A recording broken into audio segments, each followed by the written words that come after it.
আজকের দেশের মানুষের জীবন জীবিকার প্রত্যেকেই যেন সহনীয় পর্যায়ে বসবাস করতে পারে তার লক্ষ্যে নিত্য প্রয়োজনীয় প্রতিটি জিনিসের কর মওকুফ থেকে শুরু করে পরিবেশ বান্ধব একটি সরকার প্রত্যেকটি ক্ষেত্রে যে সুচারুভাবে করের হার কমিয়ে দিয়েছেন।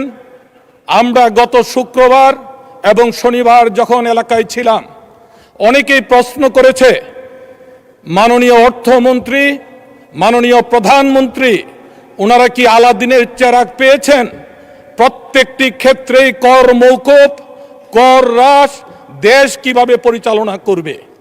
কিন্তু আমি দৃঢ়ভাবে বিশ্বাস করি জনাব তারেক রহমান এবং আমির খসরু মাহমুদ এই সফল অর্থমন্ত্রী যেমনিভাবে বাজেট প্রণয়ন করেছেন, উত্থাপন করেছেন, তেমনিভাবে সফলভাবে বাস্তবায়ন হবে বলে আমি দৃঢ়ভাবে বিশ্বাস করি। মাননীয় স্পিকার, নকল মুক্ত শিক্ষাঙ্গনের যে কারিগর, সেই সাবেক সফল শিক্ষামন্ত্রী বর্তমান শিক্ষামন্ত্রী এহসানুল হক মিলন সাহেব নিরলসভাবে কাজ করে যাচ্ছেন শিক্ষার মান উন্নয়নের জন্য। আমি গত সময় বিভিন্ন প্রাথমিক স্কুলে যখন পরিদর্শন করতে যাই, তখন আমি দেখতে পেয়েছি সেই সম্মানিত শিক্ষকবৃন্দ নিজ হাতে ঝাড়ু দিচ্ছেন, শ্রেণীকক্ষ পরিষ্কার করছেন। শিক্ষা খাতে যেহেতু সর্বোচ্চ বরাদ্দ দেওয়া হয়েছে, মাননীয় শিক্ষামন্ত্রীর কাছে আমি অনুরোধ করব খুব দ্রুততম সময়ের মধ্যে প্রত্যেকটি প্রাথমিক স্কুলে একজন অন্তত পিয়ন নিয়োগ দেওয়া হোক, যাতে অন্তত সম্মানিত শিক্ষক বৃন্দ যাতে নিজ হাতে শ্রেণীকক্ষ পরিষ্কার করতে না হয়, ঘন্টা বাজাতে না হয়, সেই জন্য শিক্ষামন্ত্রীর কাছে আমি বিনীত অনুরোধ রাখছি। আজকে মাদক এবং একটি জুয়া, আমরা দল মত নির্বিশেষে প্রত্যেক সংসদ সদস্যই আমাদের বক্তব্যে উত্থাপন করি। কিন্তু যে সমস্যাটা মাননীয় স্পিকার দেখা দিয়েছে, সেই মাদক সেবী বা মাদকের ব্যবসায়ী যখন গ্রেপ্তার হয়, কিছুদিন যেতে না যেতেই সে জামিন পেয়ে যায়।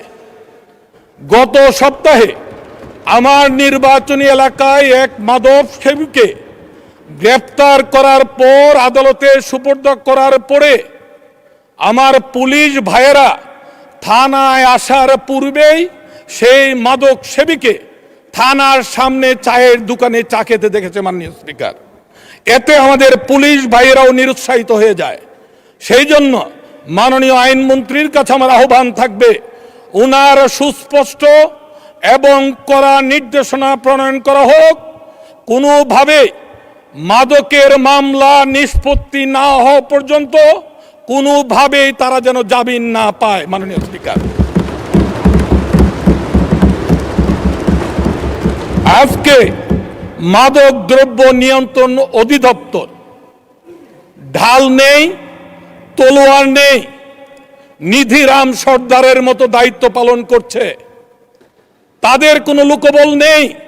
যখন মাদক সেবীদেরকে, মাদক ব্যবসায়ীদেরকে তারা ধরার জন্য যায়, তখন তাদের সঙ্গে কোনো পুলিশ থাকে না। মাননীয় স্পিকার, মাদক সেবীরা তারা দেশীয় অস্ত্রে সজ্জিত হয়ে অনেক সময় তাদের উপর আক্রমণ চালায়। সেই জন্য মাননীয় স্বরাষ্ট্রমন্ত্রীর কাছে আমার বিনীতভাবে অনুরোধ থাকবে, মাদক নিয়ন্ত্রণ অধিদপ্তরকে যদি সিংহের মতো গর্জন করার সুযোগ দিতে চান, তাহলে তাদেরকে পুলিশের সহযোগিতা দিতে হবে। মাননীয় স্পিকার, আমরা বিভিন্ন সময়ে হাসপাতালে আউটসোর্সিং এর মাধ্যমে কর্মী নিয়োগ দেওয়া হয়, ঠিকাদারের মাধ্যমে বেতন দিচ্ছে সরকার, কিন্তু লোক নিয়োগ দিচ্ছে ঠিকাদার। এই ঠিকাদার যখন এই কর্মীদেরকে নিয়োগ দেওয়া হয়, প্রত্যেকের কাছ থেকে আগাম 6 মাসের বেতন অগ্রিম বাবদ নিয়ে নেওয়া হয়। মাননীয় স্পিকার, আমি অনুরোধ করব আউটসোর্সিং এর নামে কোনো ঠিকাদারের মাধ্যমে কোনো হাসপাতাল, কোনো প্রতিষ্ঠানে যেন নিয়োগ দেওয়া না হয়। মাননীয় স্পিকার, মাননীয় স্পিকার, আমাদের বিদ্যুৎ ও জ্বালানি মন্ত্রী মহোদয় যদি উপস্থিত থাকতেন আমি খুশি হতাম। আমি ভালোকে ভালোই বলতে চাই। মাননীয় প্রতিমন্ত্রী মহোদয় রয়েছেন, বিদ্যুতের সংকট রয়েছে, কথা অস্বীকার করার কোনো উপায় নেই। এটা আমাদের সৃষ্ট নয়, বর্তমান জ্বালানি মন্ত্রী প্রতিমন্ত্রীর সৃষ্টি নয়, এটা পূর্ববর্তী রেখে যাওয়া সরকারের। মাননীয় সদস্য, আপনি আরো 2 মিনিট বলুন। মাননীয় স্পিকার, রবিবারে আমাকে আশ্বস্ত করেছিলেন মাননীয় হুইপ, চিফ হুইপ, আমাকে প্রথম পর্যায়ে 8 মিনিট, পরবর্তীতে আপনার কাছ থেকে সহানুভূতি নিয়ে আরো 4 মিনিট। আমি রবিবার থেকে অপেক্ষা করছি কথা বলার জন্য, সিরিয়াল পাচ্ছিলাম না মাননীয় স্পিকার। আর 5 মিনিট মেহরবানি করে দেন মাননীয় স্পিকার। দেওয়ার মালিক তো আপনার হুইপ, উনি দিয়েছেন 2 মিনিট। মাননীয় চিফ হুইপ, হুইপ মহোদয়ের কাছে অনুরোধ করছি আমাকে 5 মিনিট সময় দেওয়া হোক। 2 মিনিট চলে গিয়েছে মাননীয় স্পিকার, নতুন করে কাউন্টডাউন শুরু করা হোক মাননীয় স্পিকার। মাননীয় স্পিকার, আমাদের কেন্দুয়া লোক সংস্কৃতির রাজধানী হিসেবে খ্যাত। এই আমার পবিত্র কেন্দুয়াতে জন্মগ্রহণ করেছে অসংখ্য জ্ঞানী লোক। অবিভক্ত বাংলার অর্থমন্ত্রী নরেন্দ্র সরকার, পাকিস্তানের সাবেক বাণিজ্য অর্থমন্ত্রী হাবিবুর রহমান, সাবেক রাষ্ট্রপতি শাহাবুদ্দিন আহমেদ সহ কথা সাহিত্যিক হুমায়ুন আহমেদ সহ ময়মনসিংহ গীতিকার উদ্ভাবক চন্দ্রকুমার দে থেকে শুরু করে পালা গায়ক কুদ্দুস বয়াতি থেকে শুরু করে আব্দুল মজিদ তালুকদার, রওশন ইসদানি, অসংখ্য জ্ঞানীগুণী মানুষের জন্ম হয়েছে আমার এই কেন্দুয়ায়। কিন্তু লোক সাহিত্য একাডেমি হওয়ার কথা ছিল নেত্রকোনা জেলায় কেন্দুয়া, সেটা না হয়ে ফ্যাসিস্ট আমলে প্রধানমন্ত্রীর যে পিএস সাজ্জাদুল ইসলামের সহযোগিতায় সেটা হয়েছে মোহনগঞ্জ। আমার কোনো আপত্তি নেই মাননীয় স্পিকার। আমি আপনার কাছে, আপনার মাধ্যমে মাননীয় সংস্কৃতি মন্ত্রীর কাছে বিনীতভাবে অনুরোধ করছি, লোক সাহিত্য একাডেমি কেন্দুয়ায় প্রতিষ্ঠিত করা হোক। পাশাপাশি শিল্পকলা একাডেমি আমার এলাকায় কেন্দুয়া আটপাড়াতে নাই মাননীয় স্পিকার, অনতিবিলম্বে শিল্পকলা একাডেমি স্থাপনের ব্যবস্থা গ্রহণ করা হোক মাননীয়। ধন্যবাদ মাননীয় সদস্য। হুইপ আপনাকে আরো 2 মিনিট দিয়েছে, বলুন। স্পিকার, গত রবিবার সেদিন আমাদের বিরোধী দলীয় সম্মানিত আমার শ্রদ্ধেয় নেতা সেদিন উপস্থিত ছিলেন নাই, উপনেতাও সেই সময় উপস্থিত ছিলেন না। আমাদের সেই বিরোধী দলীয় একজন সিনিয়র সদস্য বলেছিলেন মাদক নিয়ে, মদ নিয়ে, সিগারেট নিয়ে। মদের কথা উল্লেখ করতে যে উনি বলেছিলেন এই এলাকায় এই সংসদে যারা রয়েছে উনার পিছনের সারিতে তারা মাদক গ্রহণ করেন না। আমাদেরকে অঙ্গুলে নির্দেশ করেছিলেন যে মাদক গ্রহণ উনারা করেন, আমরা করি না। আপনি যদি রেকর্ড দেখতে চান সেটা তলব করলে আপনি পাবেন মাননীয় স্পিকার। আমরা কখনোই সরকারি দলের সদস্য হোক, বিরোধী দলের সদস্য হোক, সম্মানহানি হয় এই ধরনের কথা কখনো আমরা বলি না, বলবও না।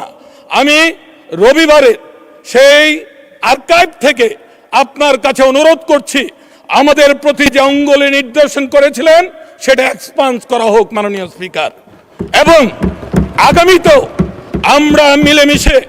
সেই সঙ্গে আমি বলতে চাই আমাদের সেই নেত্রকোনার আমার এক সংসদ সদস্য বিরোধী দলের ভাই, যখন ওনার গাড়ির ভাঙচুর করা হয়েছিল এই মাননীয় স্বরাষ্ট্রমন্ত্রী আমাকে ফোন করেছিলেন এবং উনি সংসদ সদস্যর সম্মান রক্ষা করার জন্য প্রয়োজনীয় যা ব্যবস্থা তা যেন গ্রহণ করা হয়। আমরা কিন্তু সেই ভাইকে সাথে নিয়ে আমরা যারা জড়িত ছিল সংগঠন থেকে তাদেরকে বহিষ্কার করেছি, আইনের সহযোগিতা আমরা করেছি। কিন্তু আমরার কষ্ট হয় যখন সেই বিরোধী দলের থেকে সম্মানিত একজন সদস্য যখন আমাদের দিকে অঙ্গুলি নির্দেশ প্রদান করে সমাজে হেয় প্রতিপন্ন করার চেষ্টা করেন, সেটাতে আমরা কষ্ট পেয়েছি, আঘাত পেয়েছি। আমরা বলতে চাই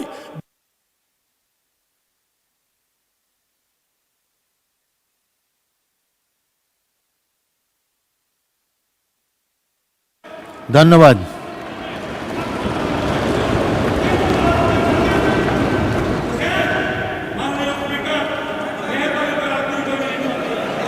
এবার শেষ করেন। ধন্যবাদ। ধন্যবাদ। আমি পরীক্ষা করে দেখব যে বিরোধী দল থেকে কোনো অসংসদীয় কথা বলা হয়েছে কিনা, সেটা আমরা পরীক্ষা করে দেখব। কত তারিখে বলেছেন সেটাও সুনির্দিষ্টভাবে উল্লেখ করবেন। আর একটা আপনি বলেছেন যে অঙ্গুলির নির্দেশ করেছে, ওটাও এক্সপাঞ্জ করে দিতে। অঙ্গুলির নির্দেশ তো এক্সপাঞ্জ করা যাবে না, কথাবার্তা হলে সেটাকে এক্সপাঞ্জ করা যাবে।